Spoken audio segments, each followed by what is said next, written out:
I've been asked to speak about Iran and is peace possible? So we can make this quick. No. Seriously, the Islamic Republic of Iran will never make peace with the United States. That is not to say that Iran will never make peace with the United States, but the Islamic Republic of Iran will never make peace with the United States as long as it continues to exist. And as a matter of fact, in the event that the Islamic Republic of Iran asks for peace, that is the time to press forward and fight all the more strongly against it. And there is a very important reason for that. The Islamic Republic of Iran is exactly what it says. It's an Islamic republic. It is based on Islam. Every explanation it has ever offered for why it hates the United States and why it hates Israel is based on Islam. And yet, every communication out of Washington about Iran since 1979 and the beginning of the Islamic Republic, there has been never a single mention of Islam. In other words, the U.S. State Department, under Republican and Democrat administrations, has consistently and continuously ignored the primary key to understanding what the Islamic Republic of Iran is all about and what it wants to do. And that is a grave and serious omission that has cost us a great deal and will continue to do so. So I'll tell you, in the first place, if the Islamic Republic of Iran says, we want to have negotiations, let's talk, that's the time you think, oh, let's step up the bombings. Why? Because we're big bad imperialist colonialists? No. Because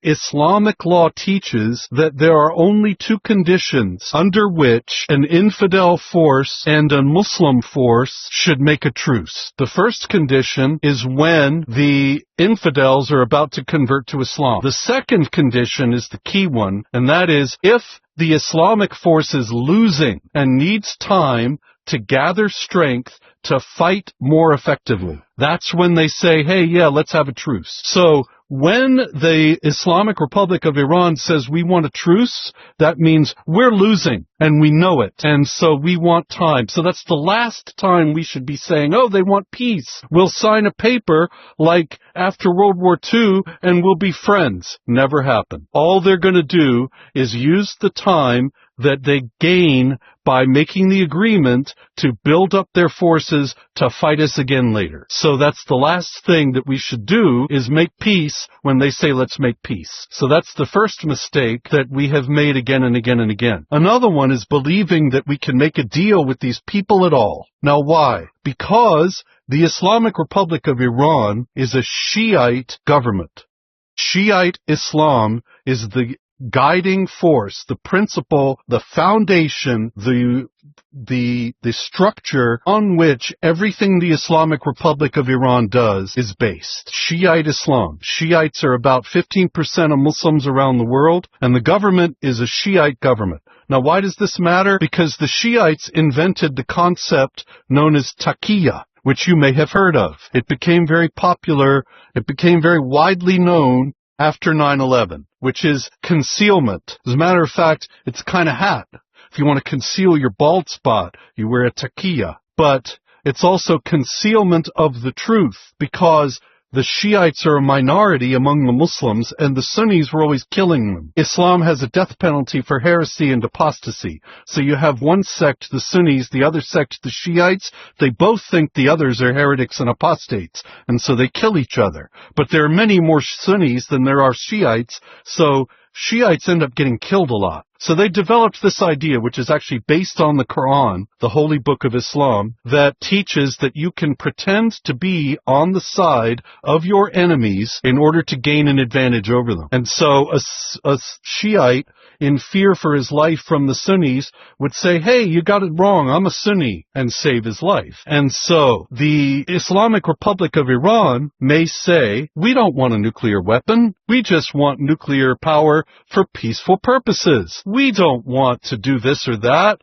We are your friends. And they will pretend to be on the side of their enemies. This is a deeply rooted concept in Islam in general, because as I said, it's in the Quran. Chapter 3, verse 28 says, do not take the unbelievers as your friends and protectors in preference to believers. Whoever does this has nothing to do with Allah, unless you're doing it to guard yourselves against them. And some of the leading commentators, the Islamic scholars who explain the Quran for Muslims, they say this means we smile in the faces of some people, but behind their backs we curse them. Should you make a deal with people who will smile in your face and curse you behind your back? Probably not prudent. So, you've got several reasons why it is unwise to make a deal with the Islamic Republic of Iran. There's much more. The Islamic Republic of Iran is the only country in the world where in their parliament, on a routine basis, they call for the destruction of other countries.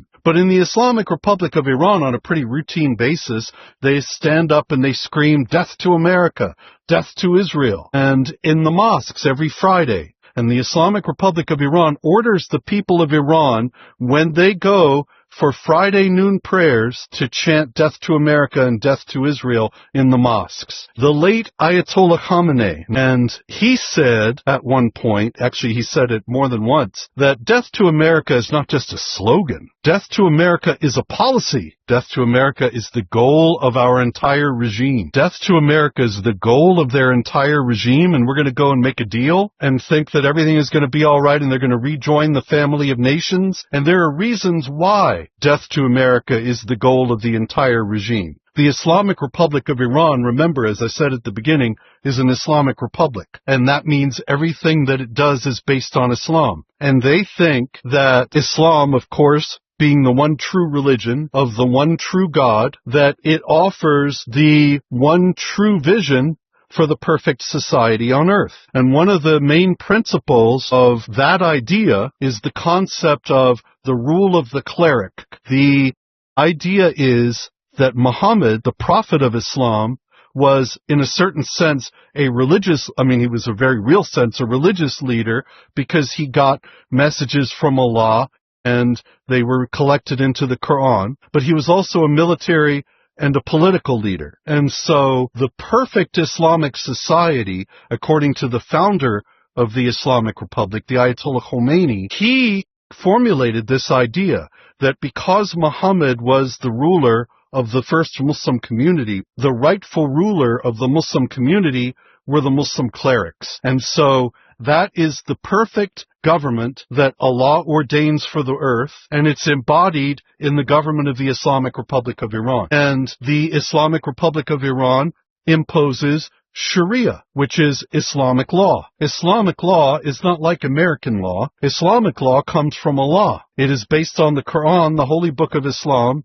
and the Sunnah, which is the accepted practice that is derived from the words and deeds of Muhammad the Prophet. So, it is a perfect law that Allah has given to the world. And you want to have a perfect society, you implement Sharia. So you have the perfect ruler that God ordains and the perfect society. There is no questioning in such an arrangement because, well, it's like the Ten Commandments. Sharia covers every aspect of life, including the political realm. And it's all the law of God that is immutable, perfect, unchangeable. Now, what is the chief competitor to that vision? The United States of America. Because the United States of America is based on the idea that Thomas Jefferson enunciated in the Declaration of Independence. The government derives its just powers from the consent of the governed. That idea is fundamentally opposed to the governing idea of the Islamic Republic of Iran, you see? Because if the government derives its just powers from the consent of the governed, then we can change the government. We can throw them out and put in different people. We can change the laws. But if you believe that your laws were given from on high and they're perfect because they come from the one only true God, then there's no voting. There's no consent of the governed. The consent of the governed doesn't matter one bit. You just have to accept what Allah ordains. And so we have two fundamentally opposed visions of how a human society should work. It's either based on the consent of the governed or it's based on the will of Allah. but it can't be both. And so when the rulers of the Islamic Republic look out on the world, they wanted to export their revolution. They still do. The Ayatollah Khomeini and Khamenei both spoke about this frequently, that the Islamic Revolution of 1979 in Iran was just the precursor, and that their vision, their mission, was to export the Islamic Revolution all over the world. And what would they run into when they did that? The idea that the government derives its just powers from the consent of the governed. And so, the United States was the fundamental obstacle to the Islamic Republic of Iran's grand vision for the world. And that's why Death to America. They're not just chanting death to America because we're the big kid on the block and they want to depose us. It's much bigger than that. The Islamic Revolution, if it really comes from Allah, and Allah is real, and Sharia is really his law, well then the whole world has to accept it without any exceptions. And this is the reason why the Islamic Republic of Iran engaged in so much global adventurism, because it had a mission from God. And we were the fundamental stumbling block to the fulfillment of that mission. And then there's death to Israel. What's the deal with Israel? It's the strangest conflict because, nowadays, of course, support for Israel has become very controversial in the United States. And there are many people, even on the right, even among patriots, who say that the United States should not have an alliance with Israel. And nobody ever seems to stop and ask, wait a minute, why does the Islamic Republic of Iran hate Israel? What did Israel do to the Islamic Republic of Iran? And the answer to that is nothing at all. They do not share a border. They do not have competing territorial claims. They do not compete in the economic realm like Israel and the Islamic Republic of Iran both produce the same thing and they're both trying to sell it. Nothing like that is happening. So what on earth explains this tremendous antagonism? Once again, I said at the beginning that the Islamic Republic of Iran explains everything it does, by means of reference to Islam. And in the State Department and all over official Washington, through Republican and Democrat administrations, the one thing they ignore when dealing with Iran is Islam. But if you really want to understand what Iran is all about, it's all about Islam.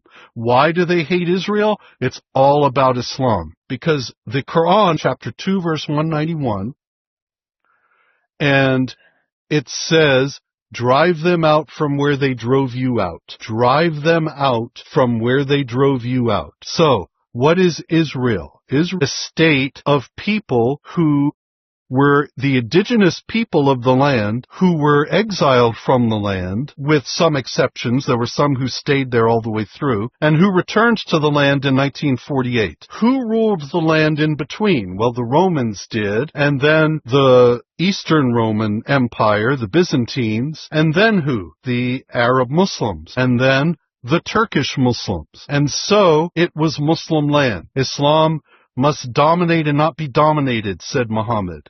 And it's always expanding. So what happened in Israel? Land that was Muslim, that was ruled by Sharia, was retaken by non-Muslims. And not only just any non-Muslims, but the Jews. And the Jews, in the Quran, chapter 5, verse 82, says, you will find that the most vehement in hostility to the believers are the Jews. In other words, who hates you the most? Muslims? The Jews do. So, they're the worst enemies of the Muslims, and they took this land back, and the Quran says, drive them out from where they drove you out. That's as much of a commandment in Islam. So, they have a divine command to drive out from any land that they have lost the people who have taken it, and to retake it for Islam. And that's why you will see, if you read the communiques of Al-Qaeda and ISIS and all the other jihad groups around the world, they will talk about Israel and how Israel has to be destroyed, but they'll also talk about Spain, because Spain is another land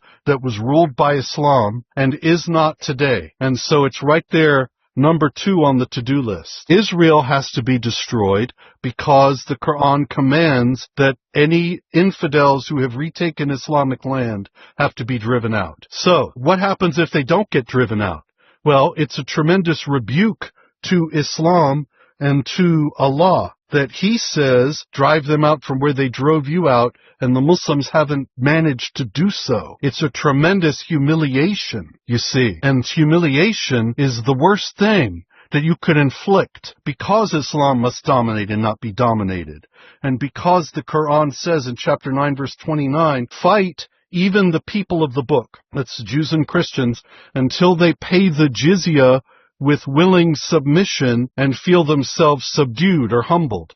That is, the non-Muslims have to be humiliated and the Muslims exalted, because the Quran in many places promises that the believers will prosper and be blessed in this world as well as the next, and the unbelievers will suffer in this world as well as the next. And so the unbelievers have to be humiliated. It's another divine command. And if the state of Israel, even if it were the size of a postage stamp, even if it gave up all the land that it controls except for a tiny little bit, there would still be Muslims who think, well, we have to drive them out from all of it. And the existence of Israel is a humiliation. It is a rebuke to Islam. It's showing that Islam is not victorious. And Allah promised victory in this world as well as the next. So, America has to be destroyed and Israel has to be destroyed. These are maximalist visions. There is no compromising on them because they're based on divine commands. America has to be destroyed so that the Islamic revolution can be spread throughout the world, and Israel has to be destroyed in accord with the divine command to regain all land that was lost. Any land that was ruled at one point under Islam belongs by right to the Muslims forever. So the Islamic Republic of Iran is never going to be friendly to the West. And there is no accord that could ever be formulated that could make it possible for the Islamic Republic of Iran to coexist peacefully with the world. It'll never happen. And as long as that regime exists, then it will be continuing to make war to try to realize its great goals of death to America and death to Israel. The Islamic Republic of Iran has to therefore be the one that suffers its own demise. But this is the great problem that we face today. Because historically, you look at every conflict in world history, there has never been an aggressive party that was conquered from the air alone, from bombing alone. There had to be ground forces going in. Now, am I advocating that the United States send ground forces into Iran? Absolutely not. But I do want to talk about the whole idea that regime change is some terrible thing that we should shy away from, which is something that many popular commentators have convinced many people of in the last year or so, that, oh no, regime change is terrible, and they base it on Iraq and Afghanistan and the tremendous failures that the United States suffered in both countries. George W. Bush said, we're going to make them a light unto the Muslim world. We're going to make them Western-style democracies that will spread the idea that the governments derive their just powers from the consent of the governed all over the Islamic world, and there will be peace. And they drastically underestimated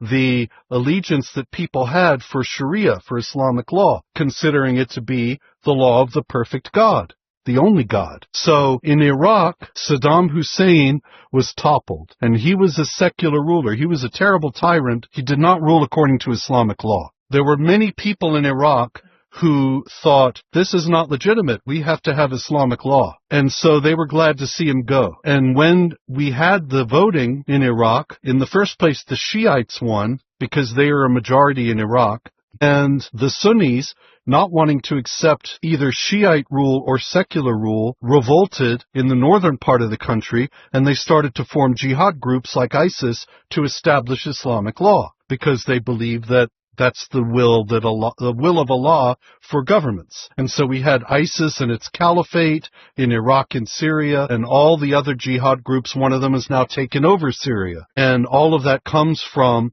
the toppling of Saddam Hussein. So that was a disaster. And then we have Afghanistan, where we toppled the Taliban, and the Taliban waited for 20 years and then came back into power. Because the people love the Taliban. And they love it because they're Muslims, the Taliban are Muslims, they want Islamic law, The Taliban gives them Islamic law. We're kidding ourselves if we think that's an unpopular regime. If it had been an unpopular regime, opposition to it would have formed while we were there that would have prevented the Taliban from returning to power. Never happened. In Iran, it's a very different situation. People act as if because this happened in Iraq and Afghanistan, therefore something like that would happen in Iran. That's not the case at all. It's a completely different situation. In Iraq and in Afghanistan, both countries wanted Sharia, and the Bush administration, the Obama administration, both drastically underestimated the allegiance of the people to Sharia and their unwillingness to accept a Western-style republic. In Iran, they had a Western-style society. It was not a free republic, but it was a very secular, Western-oriented government under the Shah. And, of course, the Shah was toppled. But now they've had 47 years of Islamic rule, and there was a survey taken, a very extensive and carefully calibrated survey that was taken a few years back in 2020 of Iranians, and only 40% still identify as Muslim at all, because they're so disgusted after 47 years of Islamic rule that they don't even say they're Muslims. A lot of them have become Christians. A lot of them have gone back to the ancestral religion of Iran, Zoroastrianism. A lot of them are atheists. The crown prince, the Shah's son, is ready to come in and lead a caretaker government. So you have a drastically different situation from what you had in Iraq and Afghanistan. The people are disgusted with Sharia. They don't want Sharia. They want a government that is much more Western-oriented. But it is an extraordinarily difficult problem, and I'm sorry to say I can't offer you any easy solution because there isn't one. But right now, it's extremely difficult. The Iranian people are kind of the poster child for not having gun control because the regime they hate has all the guns, and they don't have any. And so they're helpless, essentially. You know, people say, well, why don't they rise up and topple the regime? Well, the regime has all the guns. Right now, that is the very great conundrum that we face. But we should all be hoping and working toward compelling the United States government to be doing everything it can to topple the Islamic Republic. You know, I mean, I'll close with an odd thing. When I was a kid, you know, the colleges were bad. They're even worse now. But when I went through college, I had all these communist professors, and they were always talking about the CIA toppling this government and that government. And I think, where is that CIA? Can't we get them to do it now? But anyway, I hope that there is careful strategizing going on to effect exactly that end in Iran. And until the Islamic Republic meets its welcome end, there will be no peace. And so we need to be prepared for that and have a steady and sober regard for that accordingly. Thank you very much.